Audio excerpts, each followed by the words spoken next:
Bonjour et bienvenue.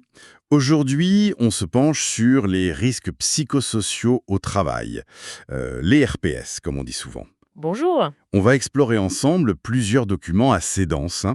Il y a un guide pratique belge très complet sur l'analyse par questionnaire. Oui, On a aussi des extraits d'une thèse française, vraiment intéressante, sur le rôle du manager, un rôle clé, mais parfois un peu sous-estimé. tout à fait. Et puis quelques articles qui montrent comment on intègre ça dans les normes de sécurité, type ISO 45001, et même un focus sur le bruit industriel, un facteur qu'on oublie peut-être un peu. C'est ça. L'idée, c'est vraiment de décortiquer tout ça. C'est quoi au juste les RPS? Comment on les analyse? Qui doit agir? Et qu'est-ce que ces documents nous révèlent de, disons, surprenant ou contre-intuitif? On va essayer d'extraire la substantifique moelle, quoi. C'est un sujet crucial, oui. La santé mentale au travail, c'est plus du tout tabou, heureusement. C'est devenu un enjeu majeur. Pour les salariés, évidemment, mais aussi pour les boîtes, pour la société. Hmm. D'ailleurs, il y a une source qui donne un chiffre assez parlant. Le coût du stress lié au travail en Europe, près de 20 milliards d'euros par an. Ah oui, quand même. 20 milliards. Ça donne une idée de l'ampleur et puis de l'urgence d'agir en prévention. Bon, ça pose le décor, effectivement. Alors, commençons simple. Quand on dit risques psychosociaux, RPS, ça recouvre quoi exactement? On entend ce terme partout, mais c'est quoi derrière? Alors, les différentes sources, que ce soit le guide belge du SPF Emploi ou la thèse, elles sont assez alignées là-dessus. En gros, ce sont des risques pour la santé physique et mentale, qui viennent du travail. D'accord. Ou plus précisément, de comment le travail est organisé, de son contenu, des conditions dans lesquelles on bosse, et aussi des relations entre les gens. Ok. Le guide belge, il propose une grille de lecture assez pratique avec 5 grands thèmes, qu'on appelle parfois les 5 T. Il y a l'organisation du travail, Mhm. ça comprend la clarté des missions, la communication interne, la culture d'entreprise, tout ça. Ensuite, le contenu du travail, la charge, l'autonomie, est-ce que c'est complexe ou répétitif? Oui. Les conditions de travail, les horaires, le type de contrat, les perspectives d'évolution. Puis les conditions de vie au travail, l'environnement physique, le bruit justement, l'ergonomie. Et enfin, les relations interpersonnelles, le soutien des collègues, du chef, comment on gère les tensions, etc. D'accord, donc c'est vraiment très large. Ça touche à plein d'aspects du quotidien au travail. Exactement. Et concrètement, pour les personnes, ça se manifeste comment, ces risques psychosociaux? Les trucs les plus connus, c'est le stress quand il devient chronique, l'épuisement professionnel, le fameux burn-out, Oui. que l'OMS, d'après la thèse en 2019, voyait plutôt comme un phénomène lié au travail, pas encore une maladie professionnelle reconnue comme telle. Mais bon, la distinction est fine et ça évolue. Et puis, il y a aussi des comportements, disons, indésirables, comme le harcèlement. Ok. Mais le point fondamental, et ça, toutes les sources insistaient dessus, c'est que l'employeur, il a une obligation légale d'analyser ces risques pour protéger la santé des gens qui travaillent pour lui. C'est pas juste une bonne idée, c'est obligatoire. D'accord, cette obligation d'analyse, elle est clé. Le guide belge, justement, il détaille pas mal la méthode par questionnaire. Pourquoi on revient souvent sur cet outil? Hmm. C'est la solution idéale? Peut-être pas, mais elle a des avantages certains. Le guide fait bien la différence entre deux contextes. Il y a l'analyse générale, plutôt préventive, pour avoir une photo globale de l'entreprise, Mhm. et puis l'analyse plus spécifique, réactive, quand il y a déjà un souci identifié, quoi. D'accord. Pour l'analyse générale, on oppose souvent le quanti, le questionnaire, et le quali, les entretiens, les groupes de discussion. Le questionnaire, l'avantage, c'est qu'on peut toucher beaucoup de monde assez vite. On a des chiffres, des pourcentages, on peut faire des graphiques. Oui, ça donne une vision d'ensemble. Voilà, ça donne une vision assez objective. Ça permet de comparer entre départements ou d'une année sur l'autre. Et puis, l'anonymat garanti, ça peut aider les gens à répondre plus franchement, surtout dans des entreprises où la parole n'est pas très libre. C'est souvent ce qu'on choisit dans les grandes boîtes. Mais j'imagine que les chiffres, ça dit pas tout. Ça manque peut-être de profondeur. Exactement. C'est la limite principale. Ça mesure bien le combien, mais moins bien le pourquoi. Le ressenti profond, les raisons derrière un mauvais score sur un thème, le questionnaire a du mal à capter ça. Alors que les entretiens? Voilà, les méthodes qualitatives, comme les entretiens individuels ou collectifs, ça permet de creuser, de comprendre les mécanismes avec les mots des travailleurs eux-mêmes. On peut chercher des solutions ensemble. L'implication est souvent plus forte. Par contre, C'est plus lourd. C'est plus lourd à organiser, ça touche moins de monde directement, et puis les résultats peuvent être vus comme plus subjectifs, même si c'est très riche. Souvent, le mieux, c'est de combiner les deux. Un questionnaire pour la vue d'ensemble et des entretiens pour approfondir certains points. D'accord. Le guide belge y propose un questionnaire type. J'imagine que c'est pas juste une liste de questions au hasard, ça repose sur une théorie derrière. Ah oui, tout à fait. Le questionnaire qu'il propose, il s'inspire beaucoup d'un modèle assez connu en psychologie du travail, le modèle Job Demands Resources, GDR. GDR. Oui. La thèse mentionne aussi d'autres modèles classiques, comme Karasek ou Sigrist, qui ont une logique un peu similaire. L'idée centrale du GDR, c'est assez simple en fait. Notre état au travail, notre bien-être ou notre mal-être, ça dépend d'une sorte de balance Une balance entre quoi et quoi? entre deux choses. D'un côté, il y a les demandes, les exigences, les contraintes, tout ce qui nous demande de l'énergie. La charge de travail, la pression, la complexité des tâches, les interruptions. Ok, ce qui pompe de l'énergie. Voilà. Et de l'autre côté, il y a les ressources, tout ce qui nous donne de l'énergie, nous motive, nous aide à tenir le coup. Ça peut être l'autonomie qu'on a dans notre travail, le soutien des collègues ou du chef, la reconnaissance qu'on reçoit, les possibilités de se former. Donc, si je suis bien, trop d'exigences et pas assez de ressources pour compenser, c'est là que ça coince, que le risque de stress de burn-out augmente. C'est exactement ça le postulat du modèle. Trop d'exigences sans ressources suffisantes, ça mène à l'épuisement. Alors que les ressources, elles boostent la motivation, l'engagement. Donc le questionnaire, il essaye de mesurer ces deux aspects, comment les salariés perçoivent leurs exigences et leurs ressources. Ok, je vois, mais mettre en place une enquête comme ça doit pas être simple. Quelles sont les étapes clés, les pièges à éviter selon les sources? Non, ça s'improvise pas, c'est clair, c'est un vrai projet. Les sources insistent sur plusieurs points importants. D'abord, faut un bon pilote dans l'avion.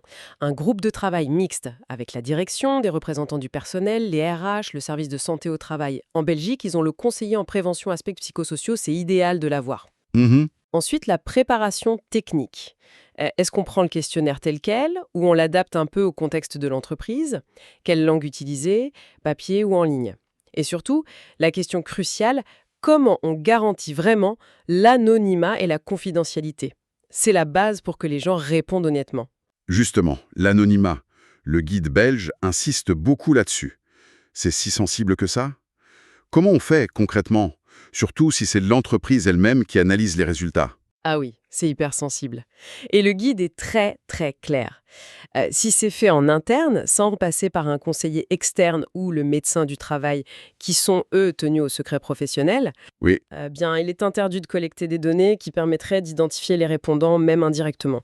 Faire attention aux questions trop précises sur le service, l'âge, l'ancienneté, si ça risque de créer des petits groupes où on peut deviner qui a répondu quoi. La protection des données perso, avec le RGPD en Europe, c'est pas une option. D'accord, c'est un point essentiel. Et une fois qu'on a les réponses, qu'est-ce qui se passe? Alors, il y a toute la phase de communication qui est super importante avant même de lancer l'enquête. Bien expliquer pourquoi on fait ça, comment ça va se passer, à quoi ça va servir concrètement. Il faut rassurer, motiver les gens à participer. Ok. Ensuite, une fois les résultats analysés, souvent ça donne des scores par thème, des pourcentages de réponses oui, non, parfois, l'employeur a l'obligation légale de communiquer ces résultats aux travailleurs ou à leurs représentants comme le CSE en France. Et après, on en fait quoi de ces résultats? C'est l'étape cruciale mais parfois un peu oubliée. Transformer ça en plan d'action, concret, avec des mesures précises pour améliorer ce qui ne va pas, un calendrier, des responsables pour chaque action. Et ce plan, il ne doit pas rester sur une étagère. Il doit s'intégrer dans la politique globale de prévention de l'entreprise. Et bien sûr, après quelques mois, on évalue si les actions ont marché. C'est un cycle en fait. Prévention, action, évaluation, et on recommence. D'accord. C'est tout un processus. C'est exigeant. Si on sort un instant des questionnaires, il y a un article, celui d'Hero Industrie, qui zoome sur un facteur de risque plus précis, le bruit. Surtout en usine, en milieu industriel. On pense souvent aux oreilles, à la surdité, mais quel est le lien avec les RPS, avec le stress, tout ça? Ah oui, le lien est très direct et on le sous-estime souvent. L'article explique bien ce double impact. Il y a l'effet physique, bien sûr, la surdité pro, mais aussi la fatigue générale, les problèmes de sommeil si on est exposé longtemps. Hmm. Et puis, il y a l'impact psychologique. Le bruit, c'est un stresseur puissant. Physiologiquement, ça déclenche les mêmes réactions que le stress. Le corps libère du cortisol, l'hormone du stress. Ah d'accord. Au quotidien, ça se traduit par de l'irritabilité, on est plus à cran. Ça diminue la concentration, ça rend anxieux, ça peut même augmenter le risque de dépression sur le long terme.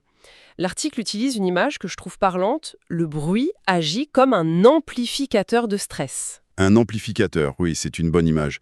Ça veut dire que si on est déjà sous pression, le bruit rend tout encore plus difficile. Exactement. Si on revient à notre modèle JDR, le bruit, ça augmente clairement les demandes, les exigences de l'environnement. Ça demande un effort constant au cerveau pour rester concentré, pour communiquer avec les collègues. Ça augmente la charge mentale, la charge émotionnelle. C'est une contrainte de plus qui pèse dans la balance. Et du coup, les solutions, c'est quoi? Mettre des bouchons d'oreille? C'est une partie de la solution, mais pas la seule. L'article insiste sur une approche combinée. D'abord, réduire le bruit à la source si possible. Acheter des machines moins bruyantes, mieux les entretenir. Ensuite, isoler. Mettre des cloisons, des capotages. Et bien sûr, former les salariés au risque du bruit et à l'importance d'utiliser correctement les protections auditives, les fameuses EPI. C'est un mix de mesures techniques, organisationnelles et humaines. Très clair ce focus sur le bruit. Maintenant, si on revient à l'humain, euh, la thèse de Lucille Warnez, elle met vraiment en lumière le manager de proximité. Pourquoi il est si central dans cette histoire de RPS? Oui, la thèse le positionne vraiment comme une plaque tournante. Le manager, c'est le lien entre la direction, la stratégie et les équipes sur le terrain. C'est lui qui transforme les objectifs généraux en tâches concrètes. D'accord. Et surtout, parce qu'il fait tous les jours, il a une influence directe sur la plupart des facteurs de RPS qu'on a vus, sur les ressources et les exigences du modèle JDR. Comment ça? Regarder ses missions, organiser le travail, ça touche directement la charge, l'autonomie. Animer l'équipe, ça joue sur le soutien social. Motiver, c'est la reconnaissance. Communiquer, c'est la clarté des attentes. Déléguer, gérer les conflits. Chaque fois qu'il fait ça, il influence l'environnement psychosocial de son équipe, en bien ou en moins bien d'ailleurs. La thèse, elle parle aussi des styles de management. Est-ce qu'il y a un style qui serait meilleur qu'un autre pour prévenir les RPS? Un style idéal? Elle évoque des classifications assez classiques, oui. Les styles de Likert, qui vont de l'autoritaire au participatif, ou le management situationnel de Heursier et Blanchard, où on adapte son style directif, persuasif, participatif, délégatif, en fonction de la maturité de l'équipe. Et alors? Il y a une conclusion? La tendance générale, sans grande surprise, c'est qu'un management plus participatif, celui qui écoute, qui implique les gens, qui donne de l'autonomie, de la confiance, c'est souvent plus protecteur. Ça favorise les ressources. Mais la thèse reste prudente. Il n'y a pas de recette miracle. Le bon style, ça dépend beaucoup de la situation, de l'équipe, de la tâche.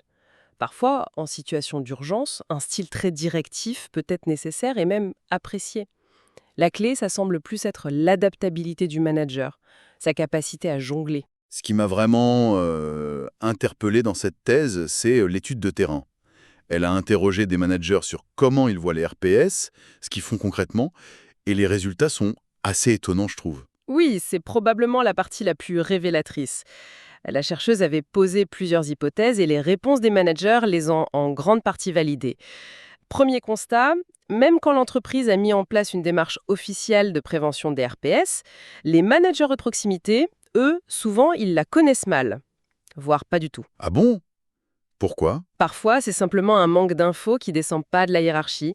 Ils sont pas au courant de ce qui existe formellement. D'accord. Ça, c'est le manque de connaissances, disons, théoriques. Mais le plus fou, c'est la suite, non? Exactement. Deuxième constat, et c'est là tout le paradoxe, ces mêmes managers, qui souvent ignorent le concept de RPS, eh bien, au quotidien, ils font plein de choses concrètes qui relèvent de la prévention. C'est-à-dire?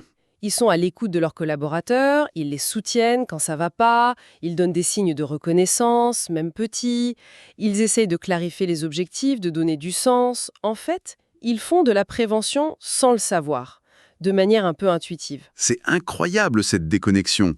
Ils font le boulot sur le terrain, mais sans mettre le mot RPS dessus.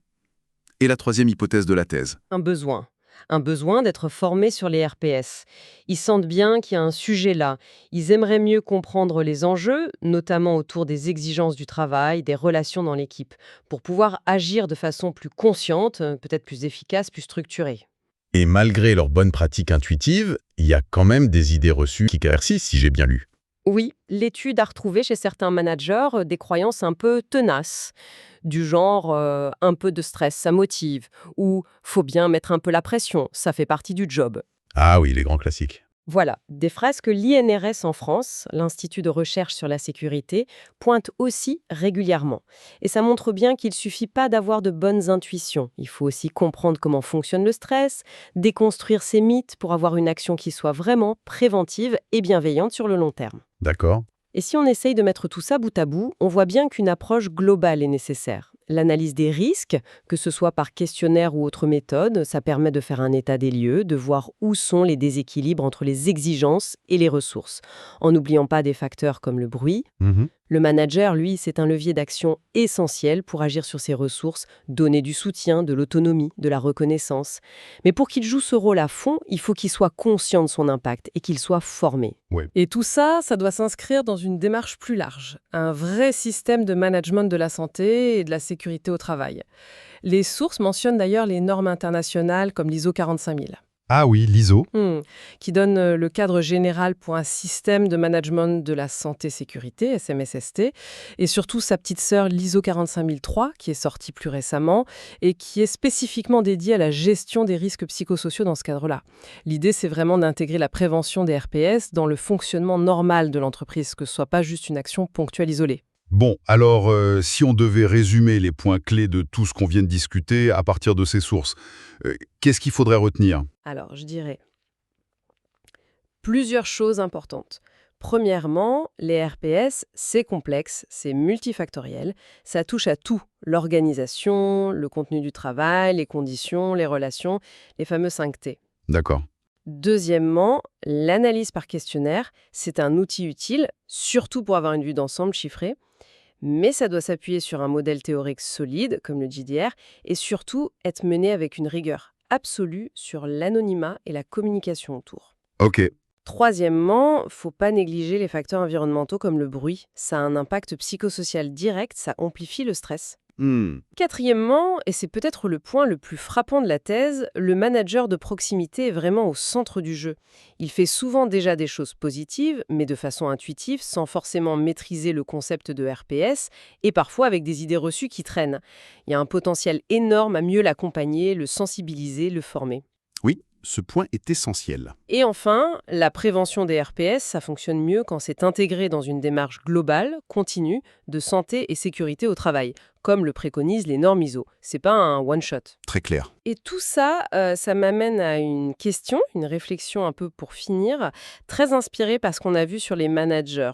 Puisqu'on voit qu'ils ont souvent ces bonnes pratiques intuitives, comment les entreprises peuvent capitaliser là-dessus au mieux?